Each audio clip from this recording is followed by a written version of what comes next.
urgently gestured to Emily, who was suppressing giggles while looking at the pale face of Sister Margaret. "Quiet, girls!" Emily had just pointed at Sister Margaret's lifeless countenance and mumbled something under her breath. Rose couldn't resist joining in the mischief, both struggling to contain their laughter. The day was a somber one at the convent. Sister Margaret, still in her 30s, had tragically passed away in an accident. Now she lay in a coffin adorned with roses, while children who couldn't fully grasp the concept of death attempted to pay their respects. Emily found amusement in the expressions on the deceased sister's face. It brought back memories of the way Sister Margaret's nose would scrunch up when scolding them. That peculiar gesture had often prompted them to imitate her in the dormitories. Rose was particularly adept at mimicking her. "It's not appropriate. She's gone. This is a funeral, for heaven's sake!" Sophia's anger flared as Emily and Rose struggled to suppress their laughter. Their behavior was irreverent, and they fell silent, acknowledging the gravity of the situation.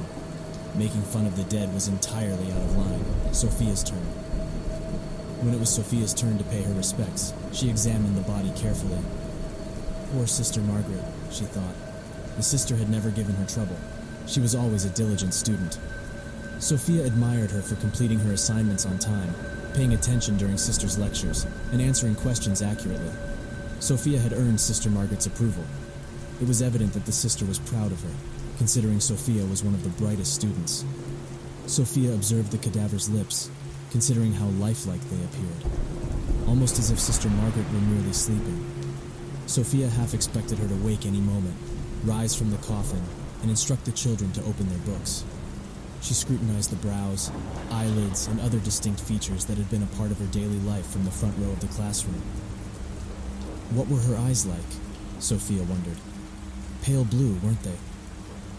In that fleeting moment, Sophia imagined Sister Margaret's eyes opening, the sister turning to face her with a warm smile. A profound silence gripped Sophia. The world seemed to freeze around her. "Move!" a voice called from behind. Percy's voice broke the spell, requesting his turn. Sophia glanced at him briefly before turning her attention back to the corpse. Sister Margaret hadn't moved, a stark reminder of her mortality. Afternoon contemplations. During recess, while the girls played handball on the field, Sophia sat lost in thought. Their joyful faces contrasted starkly with the weight of the day's events. She contemplated how easily people moved on, seemingly unaffected by tragedy. What did death mean to them? A brief interruption in their lives? An hour of acknowledging the departed? Or did their cheerfulness stem from the awareness that death compelled them to value life? Sophia reflected on the trivial pursuits that people embraced to shield themselves from the harsh reality of death. A life had ended, yet the world carried on as if nothing had changed. Emily's sudden appearance interrupted her musings. "Sophia, what's up? You look lost." "Nothing much, I'm fine. Want to join the game?" "Not really in the mood. You guys go ahead. I'll head to the study hall."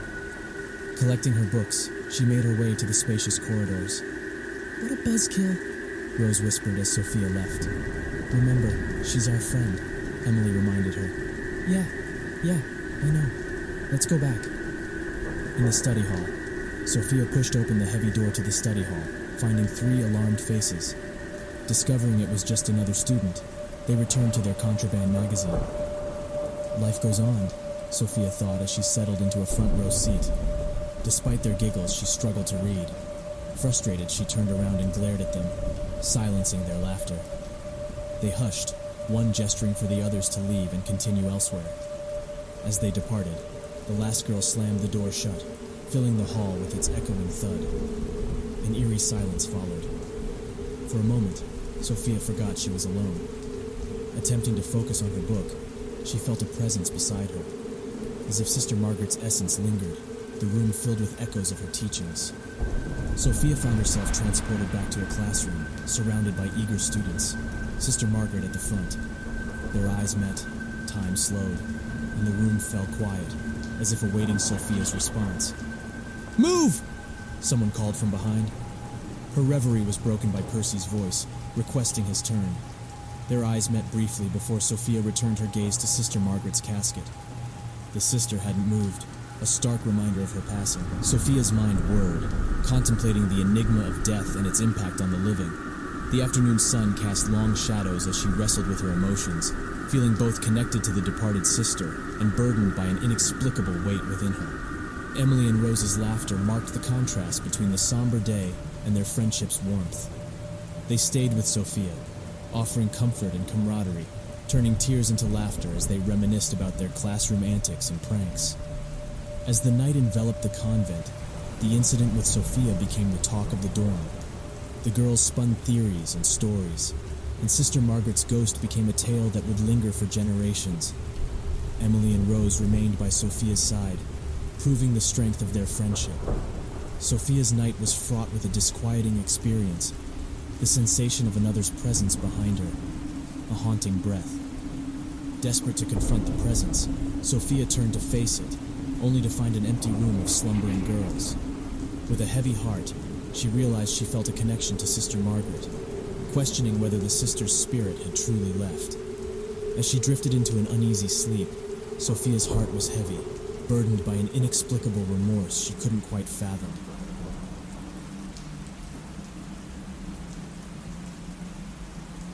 Yeah, that's the dare. Oh, you think I am scared? I am not, okay? Ananya's pulse quickened at the prospect of the challenge her friends had thrown at her. Stepping into the corridor after dark seemed like a monumental task. Her fear wasn't solely rooted in the shadows cast by the dim bulb near the staircase. It was the isolation that petrified her most. Her friends knew this and were pushing her limits, urging her to venture out alone into the night, within the confines of the supposedly haunted convent. Rumors of spectral apparitions and unseen terrors had circulated among the students. The hidden stories of past suicides and spectral sightings weighed heavily on the atmosphere. Whispers of lingering spirits blending with the living, bound by some eerie connection, permeated the halls.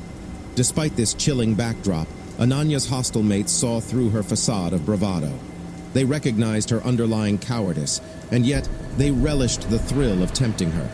The dare had a magnetic pull that was hard to resist. Making up her mind, Ananya rose to her feet, forcing an artificial enthusiasm for the impending horror. "Let me make sure I've got this right," she began, pointing towards the door. "I have to exit here, take a left at the stairs, pass through the corridor, and return through the back door, completing the circle, correct?" "Yes." The chorus of agreement was charged with excitement, anticipation hanging thick in the air. "All right then," Ananya declared. A heavy silence descended. Ananya drew a deep breath, mentally preparing herself for the feat she had dismissed mere minutes ago.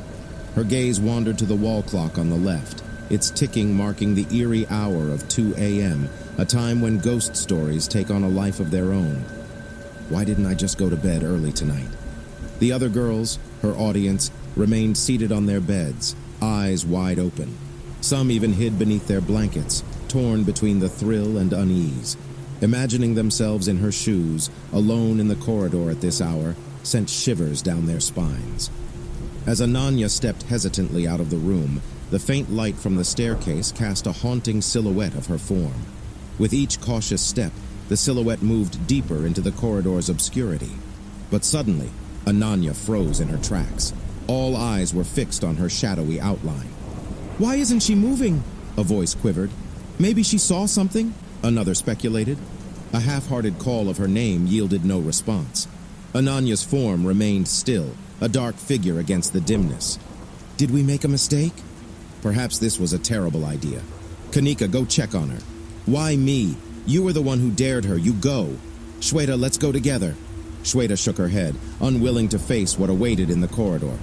The suspense thickened, palpable among the hushed whispers and nervous glances. The silhouette held its ground, refusing to move. The room seemed suspended in tension. Then, just as abruptly, Ananya reappeared through the back door, a triumphant grin on her face. "Guys, I did it!"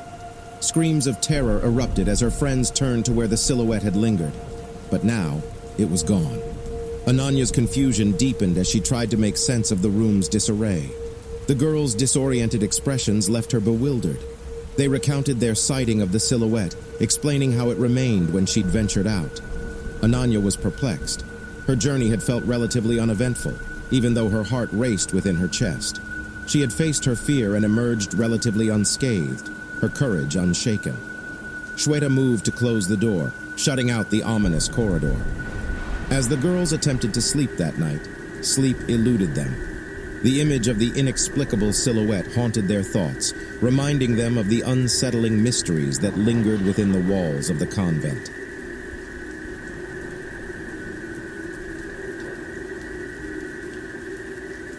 In all honesty, the choice to establish a college in such an unusual location seems perplexing. The backdrop consists of dense forests, a domain inhabited by wildlife and the unknown. Tales abound of animal attacks and enigmatic creatures lurking amidst the trees, fostering a breeding ground for rumors. However, these ominous whispers do little to deter the brave souls seeking adventure. Sudawala, an area where 7 students frequently sought refuge, provided a haven not only for thrill seekers, but also for those grappling with late-night cravings. A dhaba, catering to the nocturnal appetites of individuals dissatisfied with their dormitory food, beckoned to these night owls. The establishment flourished, its clientele mainly composed of students who sustained its bustling operations through the night. Business thrived, justifying the continuation of these nocturnal culinary escapades. On this particular night, the group of students, led by Jitu, who had secured some reefer, embarked on their customary nighttime excursion. Sneaking out with practiced ease, they found themselves on the road, basking in the joy of camaraderie. Amidst laughter, music, and discussions about romance, they directed their steps toward the beloved Sudawala Dhaba. Food at Sudawala. The journey assumed the quality of a dream, a hazy sequence that saw them traverse the 7-kilometer stretch to the dhaba with an inexplicable effortlessness. Fueled by the munchies induced by the reefer, they descended upon the dhaba and indulged in its offerings with gusto. Amidst the clatter of dishes and the aroma of food, conversation flowed freely. Their appetites sated, they eventually departed, a contented haze surrounding their interactions. The brilliance of a full moon illuminated their path as they navigated the narrow, rarely traveled trail. Flanked by plants and trees, the forest loomed on both sides, an omnipresent presence that added to the eerie atmosphere. True ghost stories. In the midst of their journey, the topic of dark and frightening things came to the forefront. The group's bravado masked a creeping unease, but their shared company provided reassurance. As eerie stories unfolded, the night air grew charged with tension, a collective excitement for the thrill of being scared. Amidst the banter, the emergence of an unexpected fog on the road captured their attention. Initially overlooked, the mist soon became the focal point of their collective gaze. Where did that fog come from? Someone wondered aloud. The group's curiosity transformed into bewilderment as they observed the mysterious mist. Abruptly, a matchstick ignited, hanging suspended in midair. The single point of light commanded their attention, the flame dancing in isolation. 2 cigarettes appeared, briefly obstructing the flame's glow. The distinct red tips glowed in the darkness as the cigarettes were lit, their consumption accompanied by puffs of smoke. The matchstick flickered and faded, leaving the cigarettes as still sentinels. The group continued walking, a palpable tension enveloping their whispered conversations. "Do you see it too?" one whispered. "Yes. What should we do?" another responded in hushed tones. "Keep moving," advised a member of the group. One of the cigarettes shifted toward the road's edge, while the other remained stationary, trailing tendrils of smoke. The scent of tobacco wafted through the air, a familiar aroma punctuating the unsettling scene. Whoever or whatever was responsible for this display exhibited no fear of the approaching group of 7. Suddenly, with a mere 20 meters left to traverse, one of the cigarettes tumbled to the ground, releasing sparks as its cinder made contact. The air fell silent, the fog persisting. The pungent odor of smoke lingered as the group approached the spot where the cigarette had fallen. The man. As they crossed this spot, one among them spotted a figure seated by the roadside toward the right. What unsettled them was the absence of a head. In its place, smoke billowed forth, coiling into the night air. A hushed whisper passed through the group. "Do you see it?" "Yes." "Shh. Keep walking," came the reply. "Ignore it. Don't look," someone urged. "Smoke is rising from where its head should be," added another. Shh, don't. Each member of the group acknowledged the presence except for one. He, unaware of the figure's location, voiced his curiosity aloud. Where? Where? I want to see too. As he turned, eager to glimpse what his friends had witnessed, their panic overtook them. They fled, their footsteps pounding as they hastened back to the safety of their college. Only once they'd reached the entrance did they pause, confirming the presence of all 7 members. All were accounted for. Back within the confines of their dormitory, the group reconvened, grappling with the inexplicable encounter. Fear clung to their words as they recounted their experiences, shaken by the shared sighting. The passage of time brought no solace. The terror of that night refused to dissipate.